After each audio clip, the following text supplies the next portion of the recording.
whatever other form of nonsense that they deliver to society in order to make them angrier because they themselves are angry, that instills an emotion in people. It instills an emotion in people, so much so that people literally start living their life in such a fashion where they think it's okay to be angry. They think it's perfectly normal to be angry. They start viewing themselves as victims of society. Hence the reason why in the last 20 years, these organizations, whether it be BDS or the 99%, or all the other loser organizations, have found an enormous audience, full of angry people, many of them having nothing to be angry about. I remember back when 99% was all over Wall Street. Many of the people that were being interviewed were children of filthy rich people. But they were angry at the rich people. Yeah, so if you're so angry, go and tell your parents to give all the money to the poor people. It's the stupidest thing in the world. But nonetheless, this is what's happening.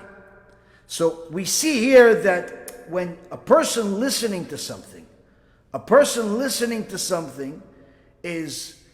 that influences their emotion. Needless to say, if a person is listening to the words of the sages that are telling him to change, that are telling her to change, if he's listening to it with an intention to do something, to apply it to their life, that person can change. But they have to be willing, they have to be open. When a person puts on a rap song, they're looking to be receptive at every single word to the point where they want to listen to it over and over again until they memorize every word so they can walk around the street like fools as if they're imagining themselves in a music video. If people simply use that same tool for Torah, and they would actually learn a Mishnah in Avot, they would learn something in the Divrei Musar, and they would literally read it over and over again, listen to themselves over and over again, record themselves and then play themselves listening to it, or listening to our shurim, or anybody else that speaks the truth. They listen to it over and over again. Guess what? Little by little have an impact. But this time, a positive impact.